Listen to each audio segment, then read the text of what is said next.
Fala aí, turma, beleza? No segundo vídeo dessa série de morfologia vegetal, hoje nós vamos falar sobre sistemas caulinares, né? Que são os diferentes tipos de caules que existem, né, no vegetal, nas plantas, né? Tomando-se novamente como referência as plantas angiospermas, tá? Então essa é a nossa segunda aula referente ao estudo da morfologia vegetal. Então vamos lá. Bom, quais são as características básicas, né, as características principais de um caule?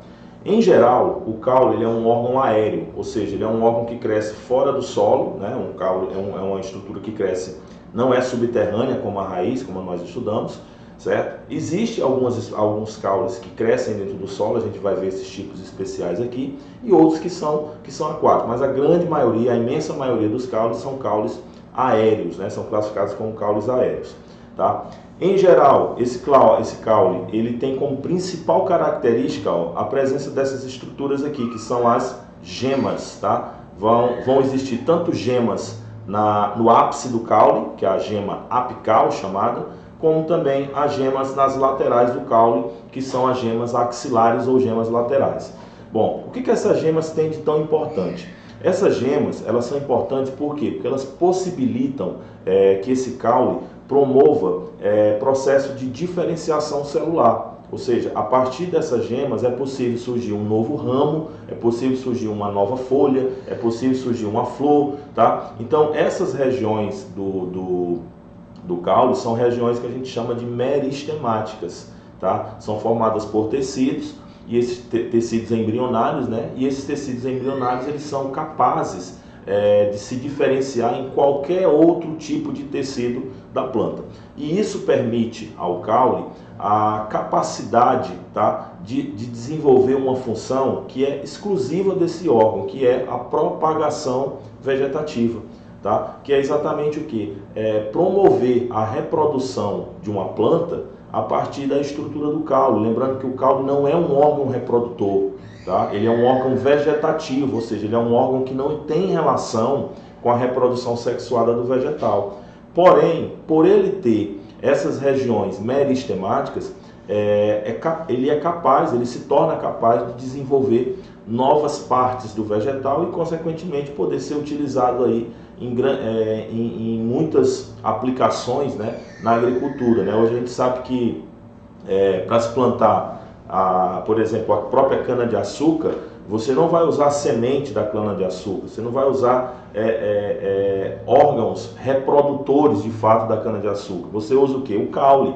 Por que é possível você propagar uma planta de cana-de-açúcar utilizando só o caule? Porque o caule da cana-de-açúcar, assim como os demais caules de outras plantas, eles são dotados dessas estruturas aqui, tá? Então as gemas, considere aí, ela tem uma função de propagação vegetativa, certo? Ela é uma estrutura que promove essa propagação vegetativa, e isso permite ao caule essa capacidade de se proliferar a partir dessas estruturas. Normalmente o caule, dependendo do estágio de crescimento, ele não é pigmentado, né? Mas a gente vê que quando ele é um caule ainda jovem, tá? Que ele ainda está em crescimento de comprimento, não está ainda em crescimento de espessura, geralmente ele é um caule dotado de clorofila, tá? Clorofila, que é o pigmento responsável pela fotossíntese. Então o caule pode ser clorofilado ou não. O que de fato ele tem? Gemas, tá? Essa é a principal estrutura de um caule, a presença de gemas, tanto gemas laterais como gemas apicais, tá? Que ficam lá na extremidade. O local onde está posicionado uma gema lateral, a gente chama de nó, tá? O espaço entre duas gemas, a gente chama de entrenó ou internó, tá? Então o caule ele é formado por nó e entrenó. Sempre vai ter nó, que é o local onde está a gema, e os entrenós, né, que seria exatamente o local onde ficam duas gemas, certo? Qual seria as funções desse caule? A origem primeiro, né? A origem do caule é a partir de uma estrutura embrionária chamada caulículo do embrião, tá? Ou simplesmente caulículo, tá? Isso aqui a gente vai ver quando estudarmos a semente, a gente vai ver as partes embrionárias, tá, de um vegetal. Função: o caule tem função de sustentação, porque ele é como se fosse, claro que né? Eu estou falando de um vegetal, mas é como se ele fosse a coluna vertebral da planta, né? Porque ela é o eixo ali que liga a estrutura da raiz à estrutura das folhas. Então ele sustenta toda a estrutura vegetal, tá? É como se fosse aí a coluna da planta de fato, tá? Então por isso a função dele de sustentação. Sem contar que no caule é o local onde se concentra, tá? Onde se concentram grande parte dos tecidos de sustentação, que no caso são dois tecidos, o colênquima, que é um tecido vivo, o esclerênquima, que é um tecido morto, e no caule também, principalmente de plantas de grande porte, tem o xilema, porque o xilema, além de ser um tecido de condução de seiva bruta, por ele ser um tecido extremamente rígido, ele também funciona como sustentação. Então isso tudo, juntando todas essas características, o caule ele é o órgão da planta com essa função de sustentação. Além disso, ele está relacionado à condução. Condução de quê? Condução de seiva, tá? É importante lembrar que a maior parte dos vasos condutores de seiva, no caso xilema e floema, eles estão concentrados nessa região caulinar. Então termina tendo ele também a função de condução. Alguns caules armazenam substâncias, eu posso citar aqui o exemplo da batata inglesa, que é um caule chamado de tubérculo, que apesar de ser subterrânea, certo? Ela não é raiz, ela é um caule. E aí você vai me perguntar, por que a batata inglesa, mesmo sendo subterrânea, é um caule? Porque nela a gente verifica o que? A presença disso aqui, ó, que são as gemas, tá? E só quem tem gemas seria a estrutura caulinar. E essa função de propagação vegetativa. O que é isso, professor? Propagação vegetativa. Propagar quer dizer o quê? Se multiplicar, né? Se promover uma proliferação. Vegetativa seria, na verdade, a propagação do vegetal utilizando-se de órgãos vegetativos e não de órgãos reprodutores. Lembra que lá na primeira aula eu caracterizei esses dois grupos de órgãos. O que é um órgão vegetativo? São órgãos que não têm função reprodutora, né? Seriam eles raiz, caule e folha, certo?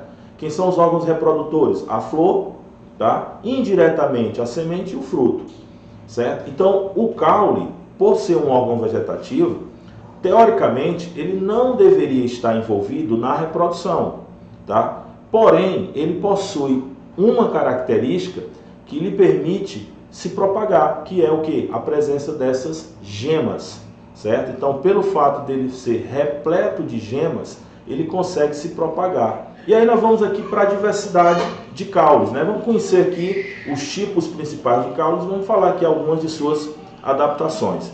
Muitos desses caules não vão ter adaptações especiais, tá? São apenas formas diferenciadas que a gente precisa relacionar. E outros são modificações, né? Assim como aconteceu lá no estudo da raiz. Então o primeiro caule aqui é o caule do tipo tronco. Esse caule, ele é um caule que é muito comum em plantas arbóreas, né? Aquelas plantas que formam árvores de grande porte, certo? Ele é um caule ereto, ele é um caule lenhoso, ou seja, ele é um caule rígido, certo? É um caule que normalmente tem um crescimento secundário, que é aquele crescimento em espessura. Ele se ramifica tanto no ápice, tanto lá na ponta, como também na lateral, tá? É o caule aí da mangueira, do cajueiro, das figueiras, certo?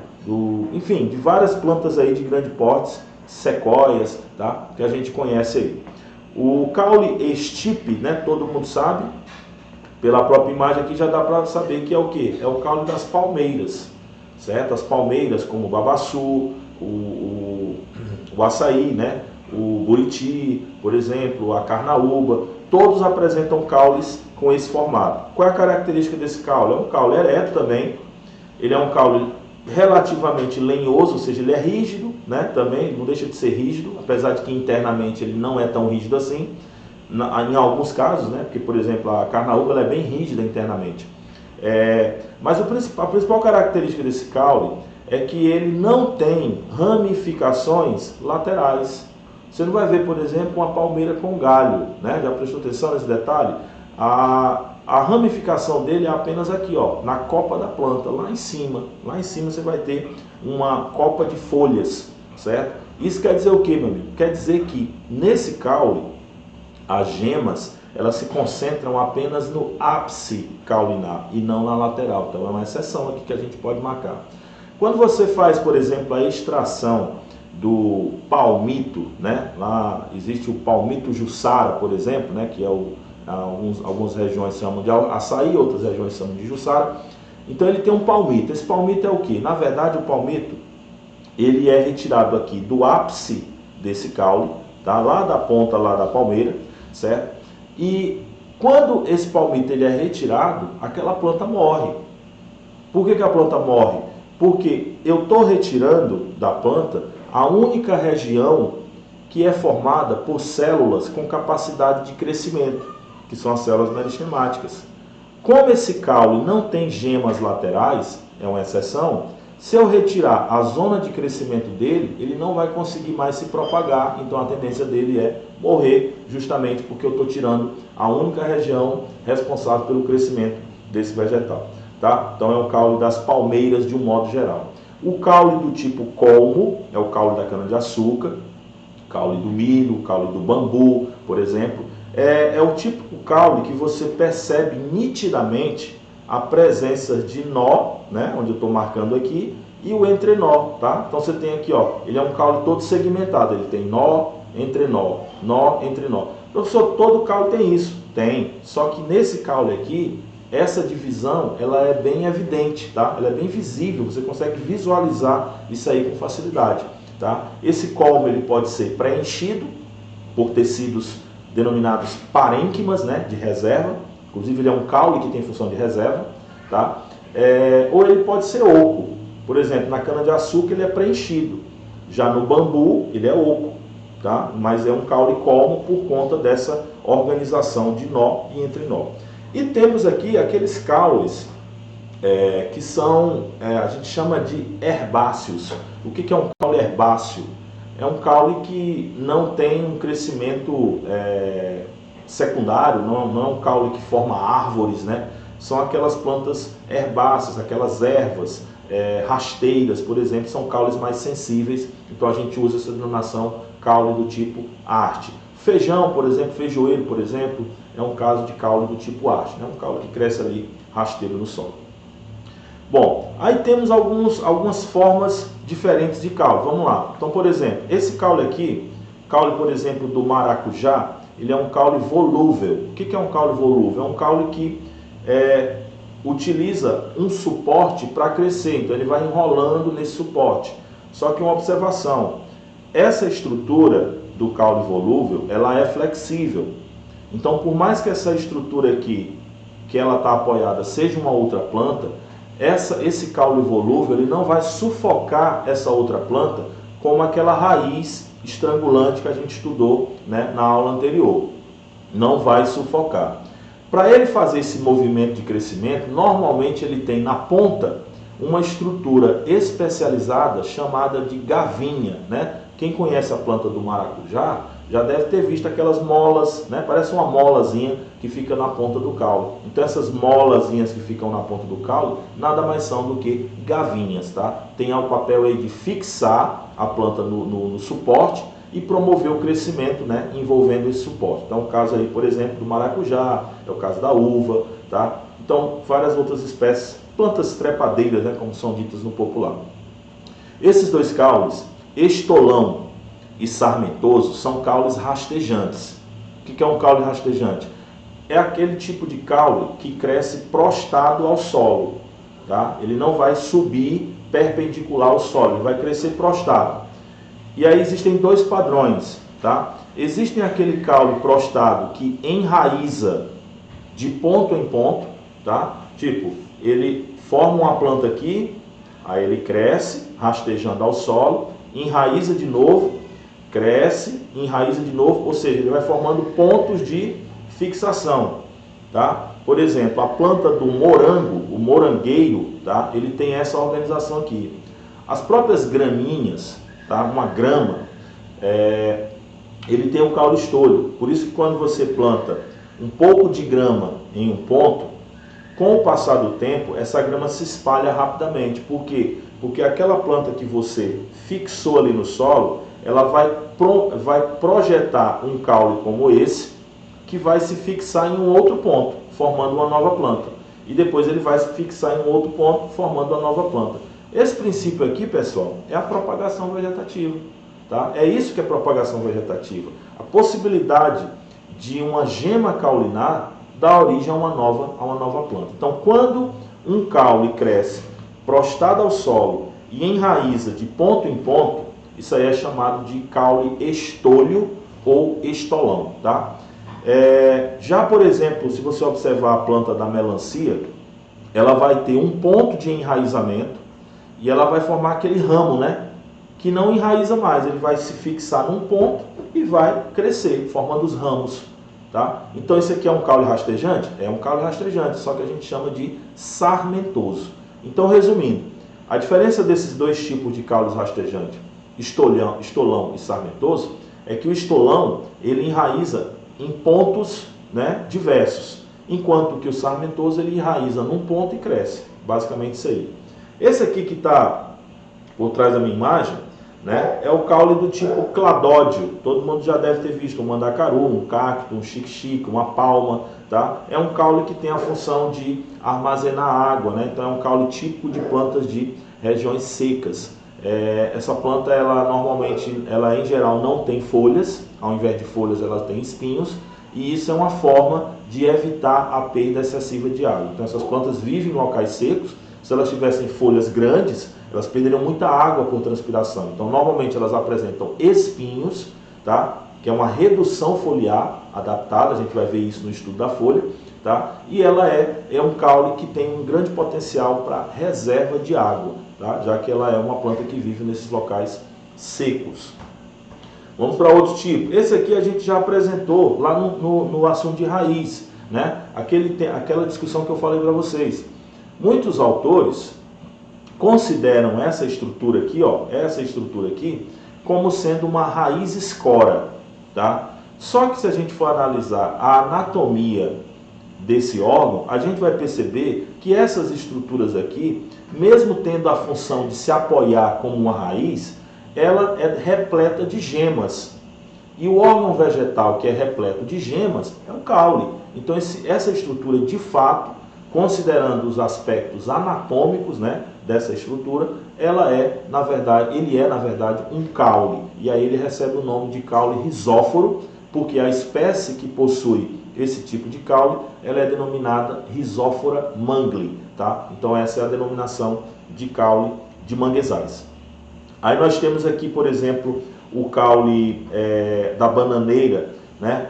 Muita gente pode pensar que essa parte externa aqui, essa parte verde aqui, seja o caule. Parece um tronco, né? Como se fosse uma árvore aí qualquer, mas não é. Na verdade, o caule da bananeira ele é um caule que fica dentro do solo, tá? Ele é um caule chamado de rizoma. Ele cresce paralelo ao solo, só que ele é subterrâneo, certo? Aí o que acontece? Quando a bananeira cresce, na verdade isso aqui são várias folhas compactadas, enroladas, e que lá no ápice, ó, ela desabrocha e forma essa copa aqui. Mas você percebe que o que acontece? Com o passar do tempo surge esse pendão, né? Esse pendão aqui. Na verdade isso aqui é uma inflorescência, é um conjunto de flores que ao se desenvolverem vão dar origem às bananas, tá? Já que a banana é um fruto e por ser um fruto ela se desenvolve do ovário das flores. Tá? E aqui estão as flores que vão dar origem a essas bananas. Essa ponta aqui que a gente está observando, ela vem por aqui por dentro, ó. Mas a origem dela é lá no solo. Então eu posso dizer que isso aqui é como se fosse um galho da bananeira, tá? Que está surgindo de dentro do solo a partir do caule principal, que é o caule rizoma. Quando essa bananeira der fruto, o que normalmente é feito? Geralmente as pessoas cortam essa planta e aí já começa a brotar uma outra aqui do lado, ó, porque esse caule ele se estende, né, por alguns metros ali próximo daquela planta. Quando você corta uma delas, você estimula o crescimento das outras que estão se desenvolvendo, tá? Então o caule verdadeiro da bananeira ele está localizado dentro do solo e ele se chama rizoma. Esse outro aqui é um caule que muita gente pode pensar que é raiz porque está dentro do solo. é um caule chamado de tubérculo, ele tem função de reserva de substâncias, certo? É o caule da batata inglesa, né? A batatinha, também conhecida assim. Bom, por que isso aqui é um caule de fato? Aquilo que eu já apresentei para vocês. Se você pegar uma batata inglesa, você vai perceber que ela é cheia de pontinhos pretos, né, em toda a sua estrutura. Esses pontinhos, na verdade, são o quê? São gemas, tá? Tão tal que se você deixar por algum tempo a batatinha armazenada, ela começa a brotar, né? Começa a brotar, formando, né, como se fosse uma folhazinha. Por que isso acontece? Porque naquela estrutura existem gemas. Aí eu pergunto, qual é o órgão vegetal que se caracteriza pela presença de gemas? Caule. Então não interessa se a batata inglesa cresce dentro do solo, não interessa. O fato é que ela é um caule pelo fato dela ter gemas laterais. Então ela pode estar dentro do solo, mas se ela tem gemas, ela é um caule, certo? Então ela é um caule com função de reserva. Outro caule, a da cebola, por exemplo, é um caule chamado de bulbo, certo? A cebola, ela é, na verdade, uma junção de dois órgãos. Essa parte do meio da cebola, aqui é como se fosse uma cebola partida ao meio, ela é chamada de prato, ela é o caule propriamente dito. Essas camadas que tem na cebola, na verdade são folhas, tá? E elas são chamadas de catáfilos, tá? Então a cebola é um caule subterrâneo, assim como o alho também é um caule subterrâneo, denominado bulbo, tá? Então bulbo, exemplo, nós podemos citar a cebola e o alho, tá? São dois caules subterrâneos com função de reserva de substância. Esse caule aqui, vou afastar um pouco aqui para vocês verem a imagem, ele é um caule de regiões em que, geralmente regiões áridas, né, em que ele precisa armazenar água em seu interior e que ele também é resistente a queimadas. Ele é um caule que grande parte está dentro do solo e a outra parte está fora. Então, por exemplo, se essa parte aqui de cima, que está fora do solo, queimar, a parte de dentro, que é formada por raiz e por caule, com o passar do tempo, ela é capaz de brotar. É por isso que quando você, por exemplo, faz uma queimada para a plantação, depois de um ano, toda aquela vegetação começa a brotar novamente. Por que isso acontece? Porque quando você queimou a parte aérea, a parte externa da planta.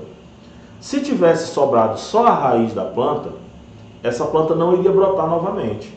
Mas como existe caules em que a parte dele é fora e parte dele é dentro do solo, aquela parte de dentro do solo, ela é capaz de se propagar e desenvolver um novo vegetal. Por quê? Mais uma vez eu justifico.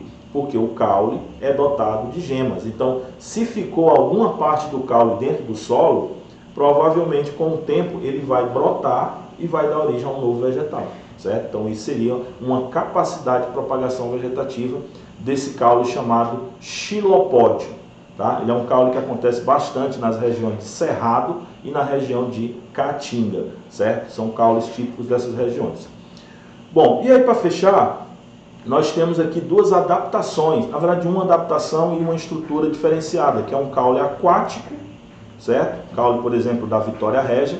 Se eu perguntar aqui, por exemplo, esse caule é aquático, beleza, ele está desenvolvendo na água, né? Não tem nada de especial, o fato dele ser aquático só, né, é o que caracteriza ele. O espinho, pessoal, ele, na verdade, ele não é um caule propriamente dito, ele é uma modificação caulinar, certo? Ele é uma estrutura da planta derivada do caule modificada, certo?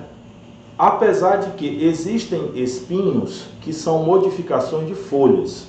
Então, quando você observar essa estrutura de espinho, ela pode ser tanto uma modificação do caule, como pode ser uma modificação da folha. Como é que eu vou saber? Se na planta tiver espinho e tiver folha, é porque o espinho provavelmente é uma modificação do caule, que é o que acontece, por exemplo, na laranjeira, né? No pé de laranja, no limão, tá?